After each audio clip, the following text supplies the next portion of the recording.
Now students देखिए, जब भी बोर्ड एग्जामिनेशन में ऐसा क्वेश्चन आपसे पूछता है कि find a relationship between x and y such that the point P x comma y is equidistant from the point A and B, है ना, तो हमेशा आपके पास एक लीनियर इक्वेशन आएगी एक्स और वाई में। Linear equation in two variable एक बन जाएगा, एक्स और वाई जहाँ पे टू वेरिएबल होंगे, और बस linear equation in two variable आ जाएगा, यानी कि ऐसा कुछ आंसर आएगा A X plus B Y और plus C is equal to zero type का linear equation in two variable X और वाई में बन जाएगी, जहां पर ए बी सी कोई ना कोई रियल नंबर होंगे।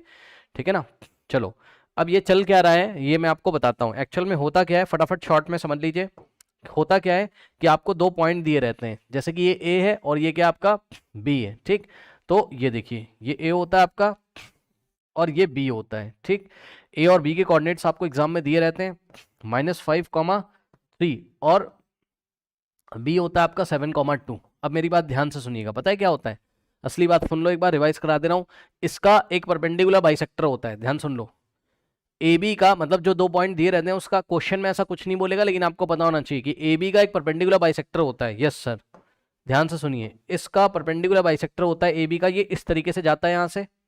ठीक, ये क्या होता है, ये लाइन एल होती है जो कि परपेंडिकुलर बाइसेक्टर होती है किसकी, ए बी की। मतलब समझो, ये जो पॉइंट है ये ए बी का मिड पॉइंट भी होता है और ये 90 डिग्री भी होता है। अब सुनो, जिस पॉइंट की ये बात करता है कि P is equidistant from the point A and B, ऐसे करके वो बोलता है, तो वो पॉइंट P कहाँ लाई करता है, वो पॉइंट P लाई करता है इस लाइन के ऊपर। ध्यान से सुन लीजिए, ठीक, फिर से सुन लो ध्यान से। जिस पॉइंट की वो बात करता है कि वो पॉइंट इक्वी डिस्टेंस है, इक्वल डिस्टेंस पे, कहां से, ए और बी से, तो वो कहां लाई करता है, ए बी को ज्वाइन करने वाले लाइन सेगमेंट ए बी के परपेंडिकुलर बाइसेक्टर पे लाई करता है वो पी, याद रखिएगा। यानी कि पॉइंट पी के कोऑर्डिनेट्स हो गए एक्स कॉमा वाई, बस अब करना कुछ नहीं है। उसने हमसे क्या कहा है, उसने हमसे कहता है एग्जाम में कि पी की ए से डिस्टेंस पी की ए से डिस्टेंस और पी की बी से डिस्टेंस आपस में इक्वल है, यही तो बोलता है वो, और क्या बोल रहा है, पढ़ लो।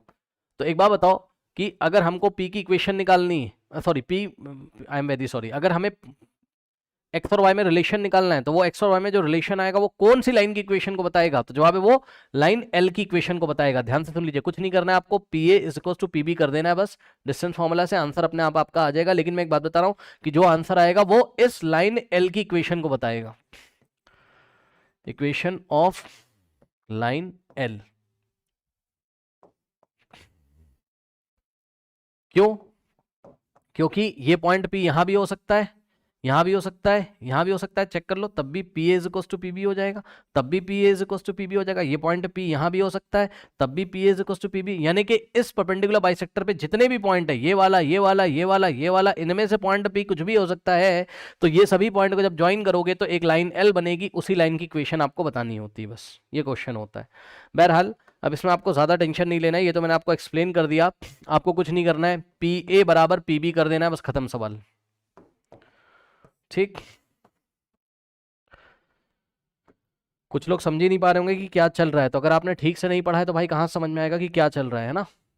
ये आपको समझना वैसे बहुत जरूरी जो मैंने आपको बताया, चलो कोई बात नहीं। अब आप बस P A equal to P B कर दो। ठीक, अब ध्यान सुनो, ये हो जाएगा आपका x1 y1, ये हो जाएगा x2 y2, ये लीजिए x2 y2, और ये हो जाएगा आपका x1 y1। ठीक, तो हमने क्या निकाल लिया, पी ए बराबर क्या कर देंगे, पी बी। अब पहले तो पी ए निकाल लो, तो जब आप पी ए निकालोगे तो root over x2 minus x1 का होल स्क्वायर, x2 कितना है -5, x1 कितना है x। ठीक, सो x2 माइनस x2 की जगह क्या आएगा -5, x2 माइनस x1 की जगह क्या आएगा x आएगा का होल स्क्वायर, और प्लस y2 माइनस y1 का होल स्क्वायर, y2 की जगह 3 आएगा, माइनस y1 की जगह क्या आ जाएगा, y आ जाएगा। सो y2 माइनस y1 का whole square is equal to, जैसे ही आप पी बी निकालोगे, पी बी में भी यही फॉर्मूला लगेगा, लेकिन अब आपको ध्यान रखना है क्या, अब आपका x1 y1 तो यही रहेगा और x2 y2 ये हो जाएगा, ये लीजिए। अब पी बी निकाल लो। ठीक, तो x2 माइनस x1 का होल स्क्वायर, यानी कि 7 माइनस एक्स का होल स्क्वायर, 7 माइनस एक्स का whole square, plus y2 minus y1 का होल स्क्वायर, यानी कि 2 माइनस y का होल स्क्वायर, ये लीजिए। ठीक, बस अब हम क्या करते हैं, हम स्क्वायरिंग ऑन बोथ साइड करेंगे। इधर भी हमने स्क्वायर किया और इधर भी स्क्वायर किया, इससे क्या फायदा है, ये स्क्वायर इस स्क्वायर रूट को हटा देगा, तो नेक्स्ट स्टेप में क्या आ जाएगा, स्क्वायर इस पूरे स्क्वायर रूट को हटा देगा, तो आपके पास आंसर आ जाएगा -5 माइनस एक्स का होल स्क्वायर और प्लस 3 माइनस वाई का whole square is equals to, ये स्क्वायर स्क्वायर रूट को हटा देगा, तो यहां से आ जाएगा आपके पास क्या, 7 माइनस एक्स का होल स्क्वायर और प्लस 2 माइनस वाई का होल स्क्वायर। बस अब इसको सॉल्व कर लीजिए, आंसर आ जाएगा। सॉल्व कैसे करते हैं वो सुनो। कभी भी अगर आपको दोनों नंबर नेगेटिव दिखाई पड़ने लगे, याद रखिएगा, यहाँ पे देखिए कॉन्सेप्ट, अगर आपको ऐसा आ जाए एग्जाम में -2 -3 का होल स्क्वायर, कुछ नहीं करना है। अगर दोनों ही नेगेटिव में हो तो दोनों को पॉजिटिव कर दो, कोई दिक्कत नहीं, और होल स्क्वायर लगा दो, फर्क नहीं पड़ता है कोई। ठीक, जैसे आया -5 -3 का होल स्क्वायर, तो कुछ नहीं करना है आपको, दोनों को ही आप पॉजिटिव कर दो, कोई मार्क्स नहीं कटेंगे, कोई दिक्कत नहीं है। लेकिन ऐसा मत कर देना कि अगर एक माइनस में है और एक प्लस में है, और आपने क्या किया, आपने दोनों को प्लस कर दिया और होल स्क्वायर लगा दिया, तब गलत हो जाएगा। दोनों अगर नेगेटिव में है तभी दोनों का आप पॉजिटिव कर दो, बस 2 भी पॉजिटिव 3 भी पॉजिटिव, यहाँ 5 भी पॉजिटिव 3 भी पॉजिटिव, बस।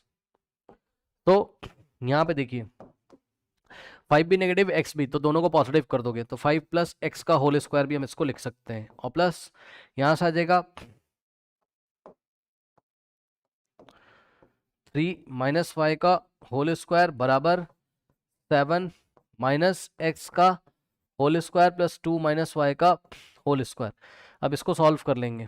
ठीक, तो यहाँ से देखो a प्लस बी का होल स्क्वायर, आइडेंटिटी लग जाएगी, तो a स्क्वायर यानी कि 5 का स्क्वायर 25 प्लस b स्क्वायर यानी कि x का square x square plus 2 into a into B यानी कि 2 5 10 इंटू एक्स 10x, और प्लस यहाँ लगेगा a माइनस बी का होल स्क्वायर, तो a स्क्वायर यानी कि 3 का स्क्वायर 9 और प्लस b का स्क्वायर यानी कि y का स्क्वायर, और minus 2 into A into B, A plus A minus B का होल स्क्वायर है ना, तो A square plus B square minus 2 A B, तो माइनस 2 इंटू 3 जा 6 into Y minus 6 Y is equals to, यहाँ पे देखो a माइनस बी का होल स्क्वायर, ए स्क्वायर यानी कि 7 का स्क्वायर कितना होता है 49, और प्लस b का स्क्वायर यानी कि x का स्क्वायर और minus 2 into A into B यानी कि माइनस 2 7 14 इंटू एक्स 14x, और प्लस में a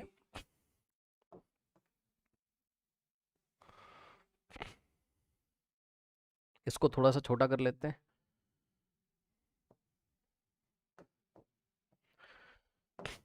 अब इसको एक्सपेंड करेंगे, a माइनस बी का होल स्क्वायर 2 का स्क्वायर 4 और प्लस y का स्क्वायर y स्क्वायर और minus 2 into A into B यानी कि 2 to the 4 into Y minus 4y, ये लीजिए। अब ध्यान दो स्टूडेंट्स, ये वाला जो एक्स स्क्वायर है पॉजिटिव है, ये भी एक्स स्क्वायर पॉजिटिव कट जाएगा, क्यों, क्योंकि इस एक्स स्क्वायर को अगर उधर भेजेंगे तो माइनस हो जाएगा उधर जाके, तो वैसे ही कट जाएगा, तो यहीं पे काट दो, और वाई स्क्वायर इधर भी पॉजिटिव है, वाई स्क्वायर इधर भी पॉजिटिव है, काट देंगे। ठीक, इसके बाद अब देखो 25 प्लस 9, नंबर को नंबर में ऐड कर दो, 25 प्लस 9 कितना होता है आपका, ये होता है 34, सो 10x minus 6y, 10x minus 6y और प्लस में 34। ठीक, is equals to, right hand side भी होगा, नंबर में नंबर को ऐड कर दो, 49 प्लस 4 कितना होता है आपका 53, तो 53, और सुनो क्या आ रहा है माइनस 14x बचा और माइनस 4y बच गया, ये लीजिए। ठीक, अब हम नेक्स्ट स्टेप में करेंगे इसको सॉल्व, तो क्या करोगे आप, ध्यान से चेक करो, ये 10x है और माइनस 14x लेफ्ट में लेके आओगे, तो 10x में माइनस 14x प्लस हो जाएगा, तो 10 प्लस 14 कितना होता है 24, सो लेफ्ट में हो जाएगा 24x, x वाला टर्म पहले लिख लेंगे। अब देखो ये माइनस 6y है और plus 4y left, sorry minus 4y left में लेके आओगे तो प्लस हो जाएगा। अब बताओ माइनस 6 प्लस 4 कितना होता है -2, तो लेफ्ट हैंड साइड हो जाएगा -2y। ठीक, उसके बाद इधर 34 है और 53 लेफ्ट में आएगा, तो 34 माइनस 53 चेक कर लो, 34 minus 53 plus minus minus answer आएगा माइनस में ही, और कितना हो जाएगा 13 माइनस 4 9 आ जाएगा, और 4 ये देखिए 19 आ जाएगा। ठीक है, 9 प्लस 4 13 1, ठीक है, सो माइनस 19 और इज इक्वल्स टू में क्या आ गया 0 आ गया, so this is your final answer. ठीक है, यही x और y में रिलेशन है, 24x minus 2y minus 19 is equals to 24x minus 2y minus 19 is equals to 0। अब ध्यान सुनो, अगर वो आपसे पूछ लेगा कि what does this relation shows, ये रिलेशन क्या शो कर रहा है, तो जवाब है ये रिलेशन शो कर रहा है किसकी इक्वेशन को, perpendicular bisector of A B की इक्वेशन को, यानी कि लाइन एल की इक्वेशन को शो कर रहा है। तो लाइन एल की इक्वेशन कितनी होगी, लाइन के एल की इक्वेशन ये होगी। ठीक, 24x minus 2y minus 19 is equals to 0। Okay, तो इस तरीके से करेंगे, इसको आप कर सकते हो।